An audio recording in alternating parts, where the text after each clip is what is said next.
মাই devilish লাভার। লেখনীতে কথা আলো। পর্ব 5 থেকে 6। সাথে একটি পরিত্যক্ত পুরনো বাড়ি।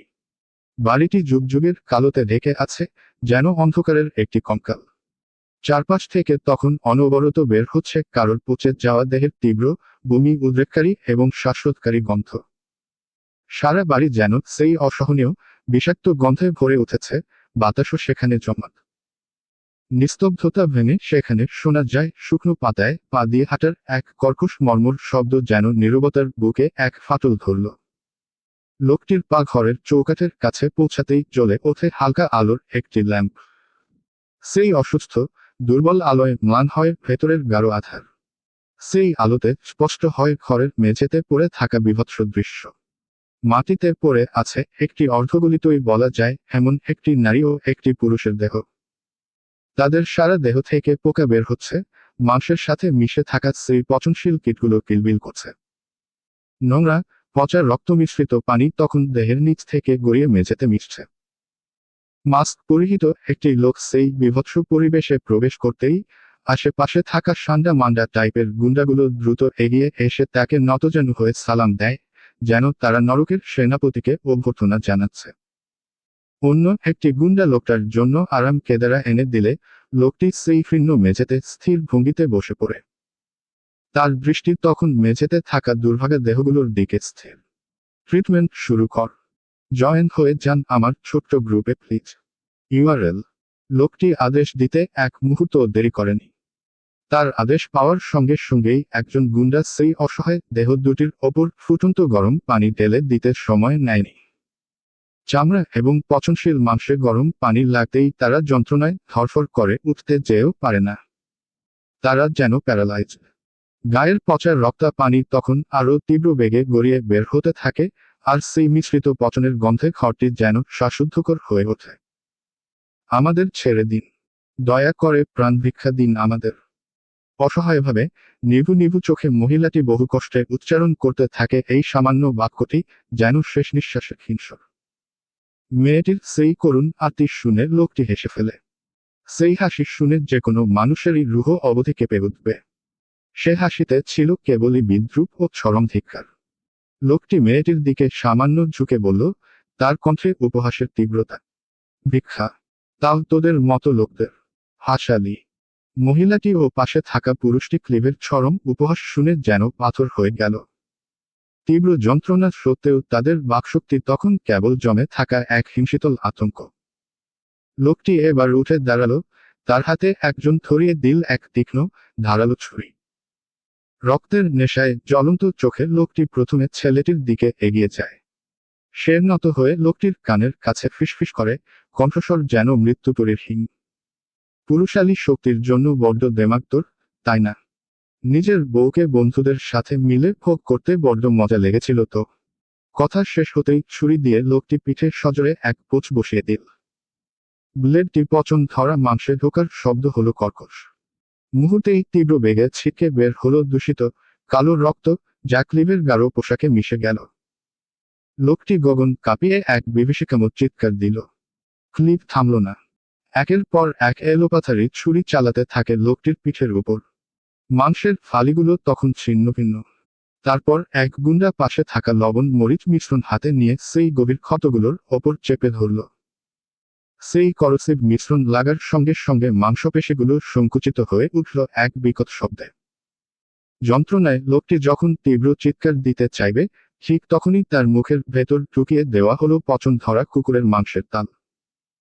সেই খিনখিনে বমিভাব নিয়ে লোকটি মাংসটি ফেলতে চাইলেও গুন্ডাগুলো দ্রুত তার মুখ কাপড় দিয়ে শক্ত করে বেঁধে দেয়। চিৎকার তখন কেবলই ভেতরে চাপা পড়ে যাওয়া এক বিস্ফোরণ। আমার হার্ট কিলারকে যেভাবে হাত করেছিলি তোরা, ঠিক সেভাবেই শেষ করব তোদের। এরপর শুরু হয় চরমতম নির্মমতা। লোকটিকে চিৎ করে শুইয়ে দিয়ে ক্লিভ তার বুক থেকে কোমর অবধি দুপাজরের পাশ দিয়ে ধীরে ধীরে ছুরিটি টেনে নিয়ে গেল। সেই রক্ত মাখা গ্লাভস পরা হাত দিয়ে টেনে ছিঁড়ে ফেলা হলো জল জ্যান্ত মানুষটির বুকের দুপাশ, পাঁজর ভেঙে বেরিয়ে এলো দেহের অভ্যন্তর। ছটফট করতে করতে লোকটি যখন মৃত্যুর কোলে ঢলে পড়ছে, তখনও ক্লিভ তার হাতের কাজ থামায়নি। সে টেনে বের করে আনলো কালো, পচন ধরা হৃৎপিণ্ডটি, যেন এক পৈশাচিক বিজয়। হৃৎপিণ্ডটি মেঝেতে ছুঁড়ে ফেলে দিয়ে লোকটি আদেশ দেয়, তার কণ্ঠে চরম নির্মমতা। ওকে পিস পিস করে কেটে টাইগারকে খেতে দে। বসের আদেশ শুনে গুন্ডাগুলো আর এক মুহূর্ত দাঁড়ায়নি। লোকটির মৃত ছিন্নভিন্ন দেহটিকে তারা বস্তার মতো করে টেনে নিয়ে যেতে থাকে পাশের রুমে, যেখান থেকে ভেসে আসছিল এক ক্ষুধার্ত বাঘের ভয়াল মাংসাশী গর্জন। জয়েন হয়ে যান আমার ছোট্ট গ্রুপে প্লিজ। ইউআরএল। লোকটিকে নিয়ে যেতেই সাইকোপ্যাথ ক্লিভ এবার এগিয়ে যায় মেঝেতে পড়ে থাকা মেয়েটির দিকে। তার মুখে লেগে থাকা জমাট রক্তের দাগ আর চোখে থাকা উন্মাদনা দেখে মহিলাটির আত্মা যেন দেহ ছেড়ে পালিয়ে যেতে চাইল। ভয়ে তার চোখ দুটি কোটর থেকে বেরিয়ে আসার উপক্রম। এক নীরব জমাট বাঁধা চিৎকার তার কণ্ঠনালীতে আটকে গেল।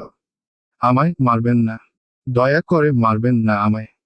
মহিলাটির করুণ আর্তি শুনে ক্লিভ হো হো করে উঠল। সেই হাসি যেন নরকের আগুনের চেয়ে শীতল ও নির্মম।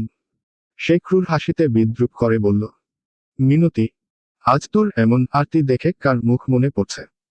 যখন কেউ তোর কাছে প্রাণভিক্ষা চেয়েছিল, তখন কি তুই এই দয়া দেখিয়েছিলি? কথা শেষ হতেই ক্লিভ মুহূর্তের মধ্যে ধারালো ছুরিতে মহিলার একটি হাত কবজি থেকে বিচ্ছিন্ন করে দিল। মাংসে হাড়ের সেই বীভৎস শব্দের রক্তে ভেসে গেল মেঝে, আর মহিলার বুক চিরে বের হলো এক তীক্ষ্ণ আকাশ ফাটানো আর্তনাদ।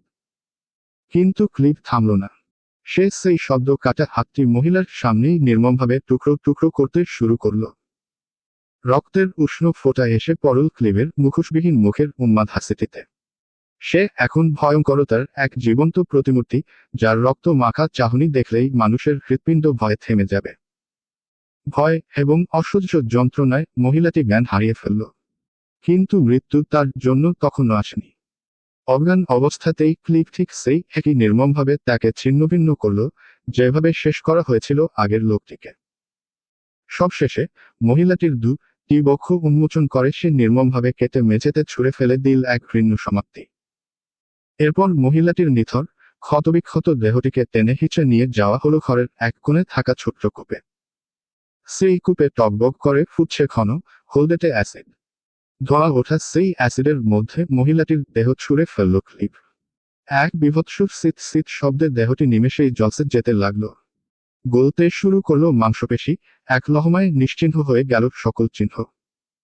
ক্লিভ এবার মেঝে থেকে সেই দুই হতভাগ্যের কেটে রাখা দেহাবশেষগুলো একটি প্যাকেটে মুড়িয়ে পার্সেল আকারে সাজায়। পার্সেলটির ওপর তাজা রক্ত দিয়ে লিখে দেয় এক চরম বার্তা, ডেভিল ক্লিভ ইজ ব্যাক। পার্সেলটি হাতে নিয়ে ক্লিভ সেই পরিত্যক্ত দুর্গন্ধময় বাড়ি থেকে বেরিয়ে যেতে যেতে হাসে। তার সেই হাসি যেন আসন্ন কোনো ভয়াবহতার পূর্বাভাস, যা কেবলই এক রক্তক্ষয়ী প্রতিশোধের সূচনা। আম ব্যাক, ডেভিল ইজ ব্যাক।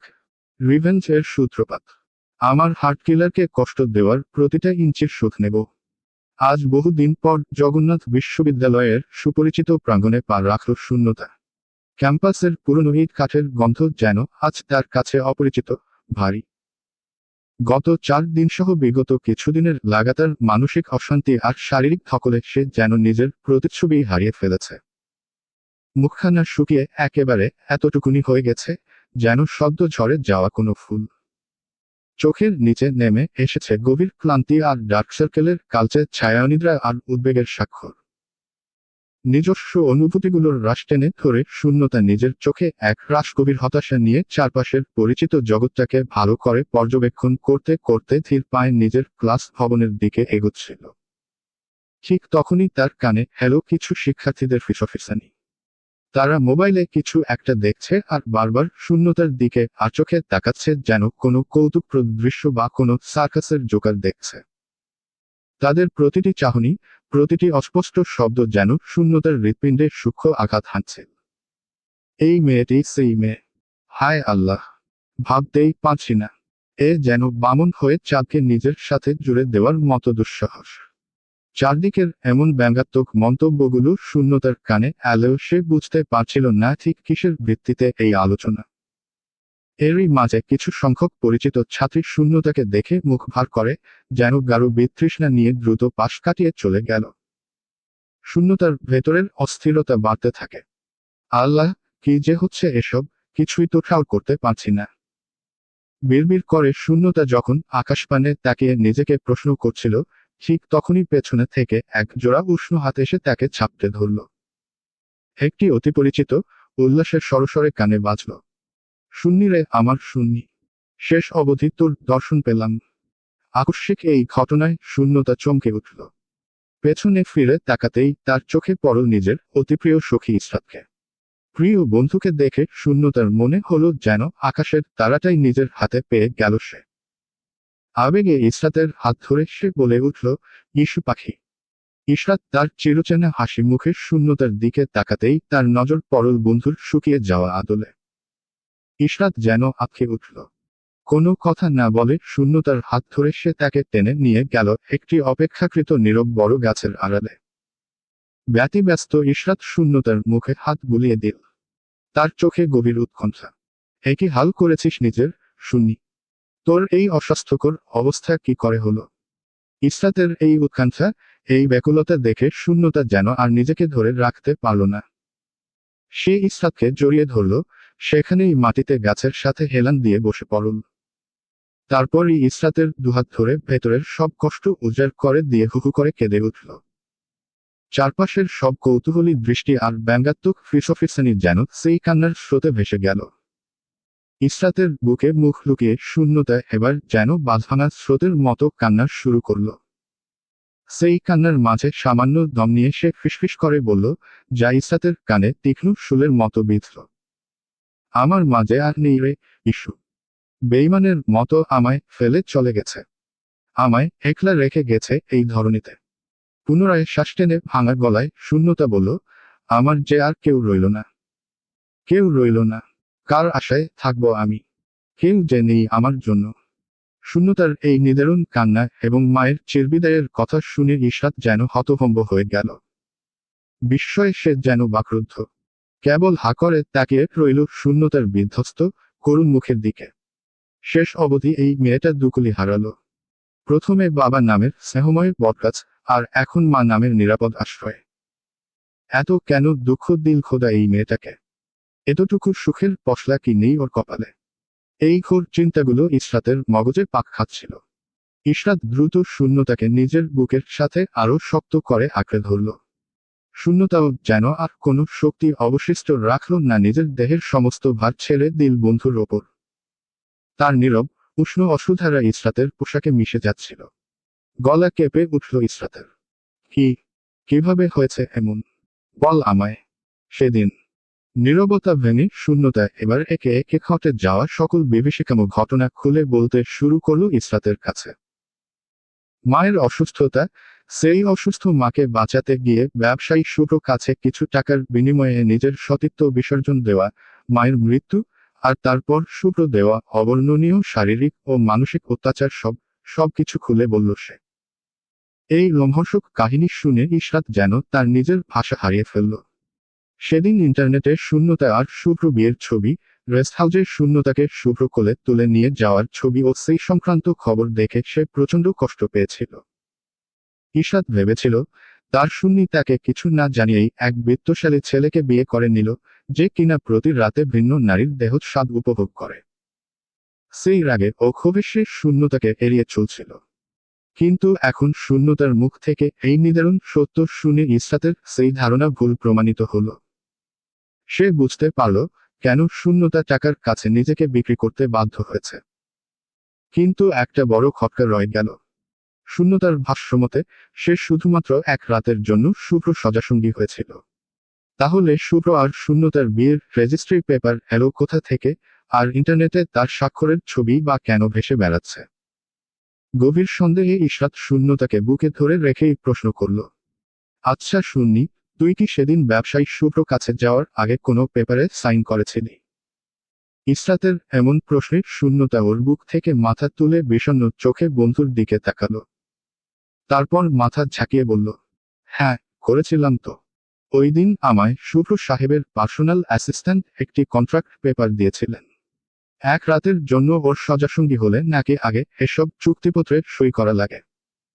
শূন্যতার স্বীকারোক্তিতে ইসরাতের কপাল কিঞ্চিত কুঁচকে গেল। তার মনের ভেতরের খটকা যেন আরো জেঁকে বসেছে। এত বড় একটা ভুল, যে চুক্তিতে একটি মেয়ের জীবন জড়িত, সেটাই না পড়ে সই করা। সে এবার আরো দৃঢ় স্বরে শূন্যতাকে প্রশ্ন করল, পেপারে সাইন করার পূর্বে তুই কি পেপারে কি লেখা ছিল তা মনোযোগ দিয়ে পড়েছিলি? ইসরাতের এই তীক্ষ্ণ প্রশ্নে শূন্যতা মাথা ঝাঁকিয়ে সরাসরি না বলল। তার চোখে তখনও অসহায়ত্বের ছাপ। পেপারে কি লেখা ছিল তা পড়ার মতো মানসিক অবস্থা আমার ছিল না, ইস্যু। আমি শুধু মায়ের কথা ভাবছিলাম। তাই না দেখেই চটজলদি সই করে দিয়েছি। শূন্যতা ভাঙা গলায় বলল। শূন্যতার উত্তর শুনে ইশরাত কিছুটা শান্ত হলো বটে, কিন্তু তার ভেতরের জিজ্ঞাসাগুলো শান্ত হলো না। এক রাতের জন্য চুক্তিতে সই করা হলে সেটি ইন্টারনেটে কেন বিয়ের রেজিস্ট্রি পেপার হিসেবে দেখা যাচ্ছে? কেনই বা শুভ্র শূন্যতার অজান্তে তাকে বিয়ে করেছে? কি উদ্দেশ্য ওর? কিসের জন্য এমন ঘৃণ্য চাল চালল? এতে ওর লাভটাই বাকি। হ্যাঁ, এটা ঠিক, শূন্যতার রূপে গুণে অতুলনীয়া, সে লাস্যময়ী, কিন্তু ব্যবসায়ী শুভ্রর জন্য সুন্দরী মেয়ের তো কোনো অভাবই পড়বে না। তাহলে কেনই বা বেছে বেছে এই বিধ্বস্ত নিঃস্ব শূন্যতাকে সে তার ফাঁদে ফেলল? কিসের এত প্রয়োজন পরল শূন্যতাকে বিয়ে করার? ইসরাতের মস্তিষ্কে উত্তরহীন প্রশ্নের জট পাকতে থাকে। নিজের ভেতরের তীব্র চিন্তাগুলোকে আপাতত ভেতরেই চাপা দিয়ে ইসরাত শূন্যতাকে স্বাভাবিক হওয়ার সুযোগ দিতে চাইল। প্রসঙ্গ পাল্টে প্রশ্ন করল, তোর মোবাইল কোথায় থাকে? কতগুলো কল দিয়েছিলাম আমি। শূন্যতা তখন হতাশ হয়ে বলল, সেদিন মোবাইলটা কোথায় যেন হারিয়ে ফেলেছিলাম। এত সব দুশ্চিন্তা আর ঝামেলার মাঝে মোবাইলের কথা মাথাতেও আসেনি। শূন্যতার এমন বোকামোর কথা শুনে ইসরাতের মাথায় যেন হাত পড়ার মতো অবস্থা। বিপদের সময় যোগাযোগের একমাত্র মাধ্যমটাই সে হারিয়ে ফেলেছে। বুদ্ধু মেয়ে একটা। ইশরাত হালকা ধমকের সুরে বলল, কিন্তু তার কণ্ঠে ছিল গভীর মমতা। শূন্যতাকে আলতো হাতে ধরে উঠে দাঁড়ালো ইশরাত। সে ভালো করেই জানে, গত দুদিন ধরে শূন্যতার পেটে এক দানা খাবারও পড়েনি। তাই কোনো কথা না বলে বিধ্বস্ত বন্ধুকে নিয়ে সোজা পা বাড়াল ভার্সিটির ক্যাফেটেরিয়ার দিকে। এক প্রকার জোর করেই সে শূন্যতাকে কিছু খাবার খাওয়াল। শুকনো মুখেও শূন্যতা ইসরাতের জন্য কৃতজ্ঞতার হাসি হাসল। ক্ষুধা নিবৃত্তির পর কিছুটা সতেজ হয়ে শূন্যতা যখন ইসরাতের সঙ্গে ক্লাসের দিকে ফিরল, তখন সকলের দৃষ্টি তাদের দিকে নিবদ্ধ। সারা ক্লাসের মেয়েরা শূন্যতার দিকে কেমন যেন ঈর্ষা মেশানো দৃষ্টিতে তাকিয়ে আছে। এই চাহনির কারণ শূন্যতা না বুঝলেও ইশরাত ঠিকই আঁচ করতে পারল। তাদের ফিসফাসানি আর আচোখের অর্থটা তার কাছে পরিষ্কার। ক্রোধে ইশরাতের চোখ দুটো যেন জ্বলে উঠল। সে একবার তাদের দিকে ক্ষিপ্ত সিংহীর মতো তাকালো। ইশরাতের সেই ভয়ানক দৃষ্টি দেখেই মেয়েরা ভয়ে কুঁকড়ে গেল, তড়িঘড়ি করে চোখ সরিয়ে মুখ নিচু করে নিল। কয়েক ঘন্টা পর ক্লাসে কিছুটা নীরবতা বিরাজ করছে। ঠিক তখনই মাইক্রোফোনে একটি গুরুত্বপূর্ণ ঘোষণা ভেসে এলো, যা কেবল শূন্যতা নয়, ইশরাতের মনেও এক গভীর উদ্বেগের জন্ম দিল। শুনে নাও সকলে, আগামী 20 অগ্রহায়ণ তারিখ ভার্সিটি প্রাঙ্গণে এক বর্ণাঢ্য সাংস্কৃতিক উৎসবের আয়োজন করা হয়েছে। এই আয়োজনে যোগ দিতে আসবেন অনেক গণ্যমান্য অতিথিগণ। শিক্ষকের কথাগুলো ক্লাসে এক ধরনের উত্তেজনার সৃষ্টি করল। এরপরে আসে সেই মুহূর্তের ঘোষণা, যা শূন্যতার হৃদস্পন্দন থমকে দিল। আমাদের এই অনুষ্ঠানের শোভা বাড়াতে দুজন বিশেষ অতিথি আসবেন, যাদের মাঝে প্রথমজন হলেন বিশ্বখ্যাত বিজনেসম্যান আইজান শুভ্র, আর অন্যজন হলেন রাজনীতি প্রাঙ্গণে তরুণ রাজনীতিবিদদের মাঝে সবচেয়ে পরিচিত ও আলোচিত ব্যক্তিত্ব শোয়াইব রুদ্র। ঘোষণাটি শেষ হতেই ক্লাসে যেন মুহূর্তের জন্য পিনপতন নীরবতা নেমে এলো। আইজান শুভ্র নামটি শূন্যতার কানে যেন তপ্ত সীসার মতো লাগলো। যে মানুষটা তার জীবনের সর্বনাশ ঘটিয়েছে, সে আসছে তাদেরই ক্যাম্পাসে। তার চোখে মুখে তখন আতঙ্ক আর ঘৃণার এক অদ্ভুত সংমিশ্রণ। একইভাবে ভার্সিটির মূল দেওয়ালে যখন সাংস্কৃতিক উৎসবের সেই রঙিন পোস্টারটি টানানো হলো, তখন শিক্ষার্থীরা যেন আনন্দে পেখম মেলে নৃত্য করার মতো নেচে উঠল। এক মঞ্চে দেশের সর্বশ্রেষ্ঠ দুই তারকারা দর্শন, বিজনেসম্যান আইজান শুভ্র এবং তারুণ্যের প্রতীক রাজনীতিবিদ শোয়াইব রুদ্র। এমন সুযোগ হাতছাড়া করতে কেউ রাজি নয়। পোস্টারে আরও লেখা ছিল, সাংস্কৃতিক বিভিন্ন কার্যক্রম যেমন নাচ, গান, মডেলিং, কবিতা আবৃত্তি, উপস্থাপনা, নাটক ইত্যাদি। এসব কার্যক্রমে যারা অংশগ্রহণ করতে ইচ্ছুক, তারা সকলে যেন সাংস্কৃতিক বিভাগের শিক্ষিকা শ্যামা রানী দাস ও শিক্ষক তাপস সেনের সাথে দ্রুত যোগাযোগ করে। অধিকাংশ শিক্ষার্থী এমন লোভনীয় প্রস্তাবে রাজি হয়ে মুহূর্তেই নিজেদের নাম লিখতে শিক্ষকদের কক্ষের দিকে ছুটল। কোনো এক এতিমখানার প্রাঙ্গণ। সাদা পায়জামা পাঞ্জাবি পরিহিত একজন বলিষ্ঠ পুরুষ সেখানে দাঁড়িয়ে। তার দৃঢ় ব্যক্তিত্ব আর পেশিবহুল গড়ন সহজেই দৃষ্টি আকর্ষণ করে। তিনি এতিমখানার শিশুদের সঙ্গে কথা বলছেন না, বরং একজন তত্ত্বাবধায়ককে কাকে যেন কি সব কাজ বুঝিয়ে দিচ্ছেন। তার কথায় ছিল স্পষ্টতা ও নেতৃত্বদানের আভাস। এই পুরুষটিই হলেন তরুণ রাজনীতিবিদ শোয়াইব রুদ্র। ঠিক তখনই পেছনে থেকে ভেসে এলো একজন লোকের কণ্ঠস্বর। লোকটি দ্রুত পায়ে এগিয়ে এলো। রুদ্র ভাই, আপনার সাথে আরমান তালুকদার একটি সভা বসাতে চাচ্ছেন। আলফি অর্থাৎ রুদ্রর ডান হাত আলফি খন্দকারের কথা শুনে রুদ্র ভ্রু কুঁচকে তাকালেন তার দিকে।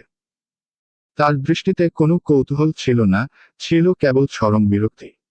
রুদ্র একবার আলফির দিকে তাকালেন, তারপর দৃষ্টি নামিয়ে নিজের কালো চকচকে জুতার দিকে ইশারা করলেন। রুদ্র জুতার দিকে ইশারা করার পরও আলফি যখন নড়ছিল না, তখন রুদ্রের কণ্ঠস্বর আরো কঠিন হয়ে উঠল। তার চোখে ফুটে উঠল চূড়ান্ত বিরক্তি। এটার বাড়ি যদি না খেতে চাস, তাহলে এক্ষুনি ভাগ এখান থেকে। কোনো আরমান ফারমানের সাথে মিটিং করতে পারবো না আমি। রুদ্রের এমন রূঢ় ধমক খেয়ে আলফির মুখটার সঙ্গে সঙ্গে চুপসে গেল। রুদ্রের সামনে সে যদিও চরম অনুগত, কিন্তু মনে মনে সে ফুঁসছিল। চাপা স্বরে সে বিড়বিড় করল, শালা রুইদা, আমারে জুতার বাড়ির ভয় দেখাস? তোর বিয়ে হইব না দেখিস। আমায় মনে মনে গালি দেওয়া শেষ হলে এবার নিজের কাজে যা। রুদ্র তীক্ষ্ণ দৃষ্টিতে আলফির দিকে তাকিয়ে বললেন। আলফি যেন ধরা পড়ে গেল। মুখ ভোতা করে সে নড়তে যাবে, ঠিক তখনই রুদ্রর পকেট থাকা মোবাইলটা প্রবলভাবে ভাইব্রেট করে উঠল। পকেট থেকে মোবাইল বের করে রুদ্র সেটা রিসিভ করে কানে ধরতেই ওপাশ থেকে কেউ রুদ্রকে কিছু একটা বলল। সেই কথা শুনে রুদ্রের চোয়াল শক্ত হয়ে গেল। তার চোখে ফুটে উঠল এক শীতল, হিসেবি ভাব। এক মুহূর্ত অপেক্ষা করে রুদ্র চাপা কিন্তু স্পষ্ট স্বরে আদেশ করলেন। ওকে কিডন্যাপ করে যথাস্থানে নিয়ে আসিস। কথাগুলো বলেই রুদ্র কল কেটে দিলেন। তার চেহারায় তখন ভিন্ন এক অভিব্যক্তি। এরপর তিনি আলফির দিকে তাকালেন, যার মুখে তখনও বিরক্তির ছাপ লেগেছিল। আলফি। রুদ্রর কণ্ঠে এখন আর কোনো বিরক্তি নেই, বরং এক গভীর পরিকল্পনা। আরমান তালুকদারের সাথে আমার মিটিংয়ের ব্যবস্থা কর। রুদ্রের কথা শুনে আলফি মুখ বেঁকিয়ে ফেলল। কিছুক্ষণ আগেই জুতার বাড়ি খাওয়ার ভয় দেখালেন, আর এখন নিজেই মিটিংয়ের ব্যবস্থা করতে বলছেন। রুদ্রকে মনে মনে গালি দিতে দিতেই সে আরমানের অ্যাসিস্ট্যান্টকে কল করার জন্য পা বাড়াল। আলফি চলে যেতেই রুদ্র স্থির হয়ে দাঁড়িয়ে রইলেন। মোবাইলটির দিকে তাকিয়ে তিনি নিজের মনেই ফিসফিস করলেন, আরও এক ধাপ আগানো যাক। তার মুখে ফুটে উঠল এক শয়তানি হাসি, এক রহস্যময় শীতল হাসি। সেই হাসির সাথে কোনো এক সুপরিচিত ব্যক্তির হাসির যেন নিদারুণ মিল খুঁজে পাওয়া যায়, যে ব্যক্তির শূন্যতার জীবনেও একই রকম অন্ধকার এনেছিল। ভার্সিটির মূল ফটক পেরিয়ে ইশরাত আর শূন্যতা যখন মূল সড়কে পার রাখল, তখন শূন্যতার মনে ছিল আসন্ন বিপদের আশঙ্কা, আর ইশরাতের চোখে ছিল কঠিন প্রতিজ্ঞা। তারা দ্রুত হেঁটে যেতে চাইছিল, এই স্থান থেকে দূরে, যেখানে শুভ্র ছায়া তাদের নাগাল পাবে না। ঠিক তখনই দূর থেকে ভেসে এলো একটি চেনা কণ্ঠ। ম্যাম। শূন্যতা ও ইশরাত ডাকটি শুনে পেছনে ফিরে তাকালো। তারা দেখতে পেল শুভ্র বিশ্বস্ত সরকারি দাসী কিছুটা দূরত্ব বজায় রেখে দাঁড়িয়ে আছে। তার মুখে কোনো ভাবান্তর নেই, কেবলই পেশাদারি গাম্ভীর্য। স্যার, আপনাকে ডাকছেন। দাসী কাকে উদ্দেশ্য করে কথা বলছে, তা ওরা দুজনই বুঝে গেল। শূন্যতার সঙ্গে সঙ্গে চরম অস্বস্তিতে ও আতঙ্কে ডুবে গেল। সে পিছিয়ে যেতে চাইল, কিন্তু ইশরাত তার পিঠে এক আশ্বাস ভরা চাপ দিয়ে চোখের ইশারায় সাহস জোগাল। সেই নীরব সমর্থন পেয়ে শূন্যতা যেন তার ভেতরের ভয়কে একপাশে সরিয়ে ধীরে ধীরে শুভ্র গাড়ির দিকে এগিয়ে গেল। গাড়িটি ছিল পুরোপুরি কালো, যেন এক চলমান অন্ধকার কক্ষ। শূন্যতার পাগুলো যেন চলতেই চাইছিল না। গাড়ির কাচের ভেতর দিয়ে অস্পষ্টভাবে দেখা যাচ্ছিল শুভ্র দীর্ঘ, উদ্ধত অবয়ব। শূন্যতা গাড়ির একেবারে কাছে পৌঁছাল। তার আর গাড়ির মাঝের দূরত্ব যখন সামান্যতম, ঠিক সেই মুহূর্তে কাজটা নেমে গেল। আর পরক্ষণেই বিদ্যুতের বেগে একটি বলিষ্ঠ হাত শূন্যতার হাত টেনে ধরল। কোনো সুযোগ না দিয়ে মুহূর্তের মধ্যেই শুভ্র তাকে সজোরে হেঁচকা টানে গাড়ির ভেতরে টেনে নিল। মুহূর্তের ধাক্কায় শূন্যতা আর্তনাদ করে ওঠার আগেই শুভ্র তাকে তার কোলের ওপর বসিয়ে দিল। শূন্যতা আকস্মিক এই ঘটনায় পুরোপুরি হকচকিয়ে গেল, তার মস্তিষ্ক যেন কাজ করা বন্ধ করে দিয়েছে। কিছু বুঝে ওঠার আগেই শুভ্র শীতল কঠোর ঠোঁটজোড়া হিংস্রতার সঙ্গে শূন্যতার ঠোঁটজোড়াকে দখল করে নিল। শুভ্র এই অতর্কিত জোরপূর্বক চুম্বন ছিল কেবলই তার দখলদারিত্বের প্রকাশ। কয়েক সেকেন্ডের শ্বাসরুদ্ধকর নীরবতার পর শুভ্র শূন্যতাকে সামান্য আলগা করে তার কানের কাছে ফিসফিস করে বলল, তার কণ্ঠস্বরে ছিল তীব্র অধিকারবোধ ও অহংকার। I miss your lips, baby. বিকেলের বৈরী হাওয়া যেন জানান দিচ্ছে সন্ধ্যার আসন্ন আগমন। আকাশের সূর্য তার প্রখর কিরণের তেজ কমিয়ে রক্তিম আবিরের ঘন আভা ছড়িয়ে ধীর পায়ে এগিয়ে চলেছে পশ্চিমের পানে। হলুদ কমলার এক স্বর্ণালী মায়াবী মিশ্রণে আকাশ যেন তার নিজস্ব ছন্দে নিজেকে বর্ণিল করে তুলছে। বিশ্ববিদ্যালয়ের কোলাহল থেকে বেশ খানিকটা দূরে অপেক্ষাকৃত নির্জন এক প্রান্তে দাঁড়িয়ে আছে একটি শেভরলেট গাড়ি। তার কালো অভেদ্য কাচ ভেদ করে অভ্যন্তরের কিছুই অবলোকন করার সাধ্য নেই কারো। গাড়ির ব্যাকসিটে বিরাজ করছে এক পিনপিনে নীরবতা, যা যেন আসন্ন ঝড়ের পূর্বাভাস। ব্যাকসিটে শূন্যতার উপর নিজের ভারী অসার দেহ এলিয়ে দিয়ে আধা শোয়া ভঙ্গিতে রয়েছে শুভ্র। তার হাতে যেন কোনো নিয়ন্ত্রণ নেই, সে হাত ধীরে ধীরে নেমে যাচ্ছে শূন্যতার বসনের ফাঁক গলে, তার ত্বকের উষ্ণতা খোঁজে। একেই শুভ্র এই অতর্কিত ভয়ঙ্কর আগমনের শূন্যতা ভয় ও ঘৃণায় তটস্থ হয়ে আছে। তার এই অবাঞ্ছিত হাতের ছোঁয়া শূন্যতার সর্বাঙ্গকে যেন বিষিয়ে তুলছে এক চরম বিতৃষ্ণায়। দীর্ঘ নীরবতা ভেঙে শূন্যতা ফিসফিস করে উঠল, তার কণ্ঠে ঘৃণা আর প্রতিরোধের মিশ্রণ। নিজের হাতের লাগাম টানুন, সাহেব। নিজের কোমল অথচ দৃঢ় হাত দিয়ে শূন্যতার শুভ্র হাতের উপর শক্ত করে চেপে ধরে এই প্রতিরোধমূলক কথাটি বলল। শূন্যতার এহেন প্রতিরোধ আর কথার তোড়ে শুভ্র তার ওষ্ঠে এক অর্থহীন অর্ধ হাসি ফুটিয়ে তুলল। সে শূন্যতার দিকে আরো খানিকটা ঝুঁকে হেল এবং শান্ত অথচ রক্তহীন করা ভয়েসে হিসহিসিয়ে উঠল। You are my personal prostitute. হাতের লাগাম টানব কি টানব না, ইটস মাই চয়েস। তুমি হস্তক্ষেপ করার কেউ নও। শুভ্র বাক্য সম্পূর্ণ হওয়ার আগেই সমস্ত গাড়ির কাঁচ কাঁপিয়ে একটি তীব্র শব্দে পরিবেশ স্তব্ধ হয়ে গেল।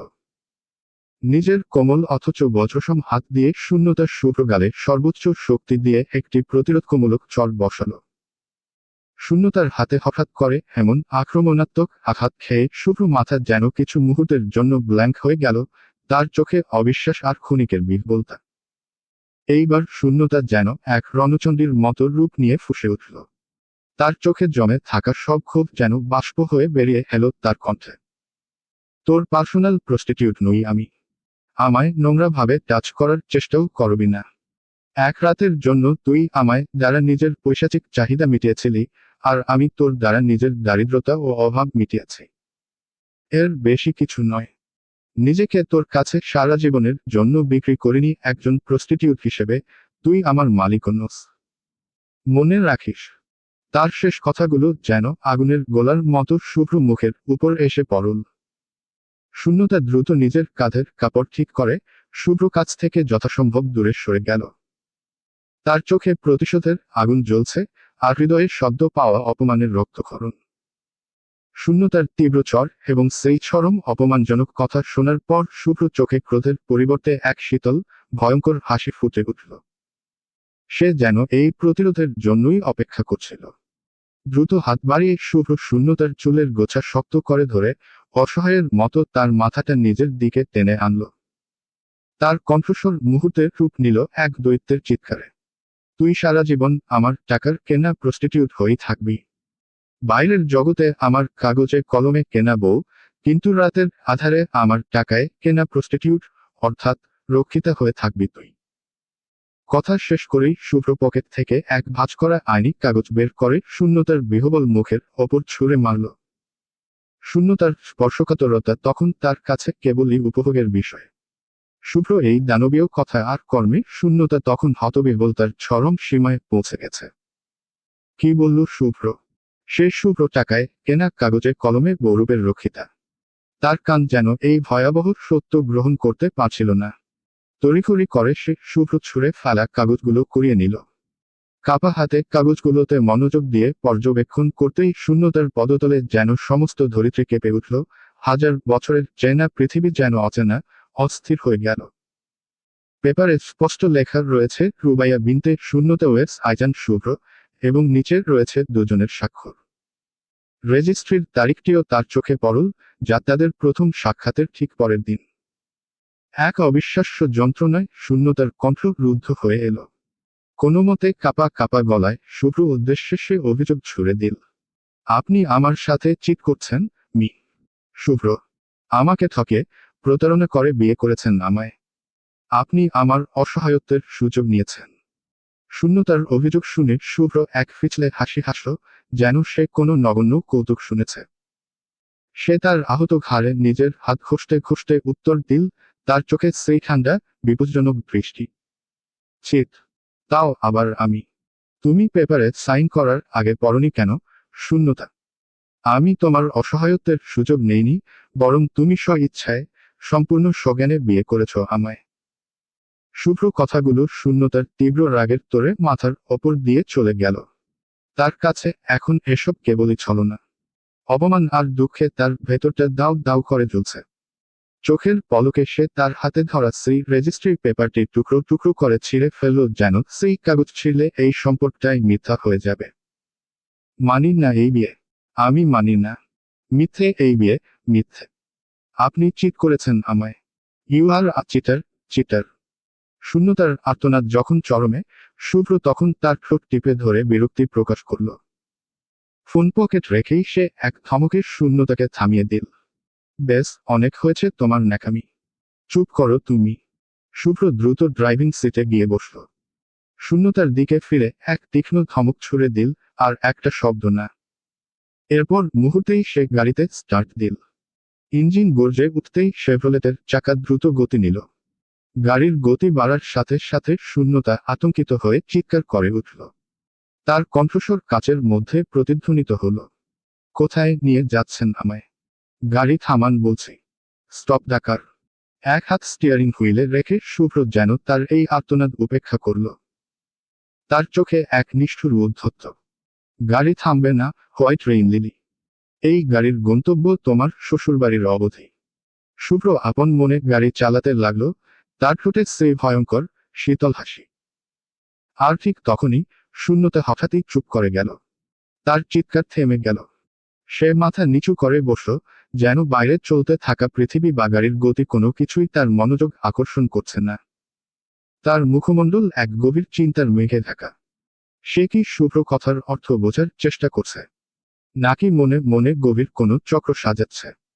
তার নিচু মাথা যেন কোনো আসন্ন রহস্যের জট খুলছে, অথবা প্রস্তুত হচ্ছে এক নতুন, অপ্রত্যাশিত আক্রমণের জন্য। গাড়ির নীরবতা এখন শুভ্র কর্তৃত্ব নয়, বরং শূন্যতার নতুন পরিকল্পনার প্রাক্কালে এক অস্থির স্থিরতা। শীতল, ভারী হাওয়ায় মোড়া একটি বিলাসবহুল ড্রয়িং রুমে এখন অন্য এক নাটকের মঞ্চ। ঘরের আলো ছায়ার খেলায় বিরাজ করছে এক নিস্তব্ধ, বিপজ্জনক উত্তেজনা।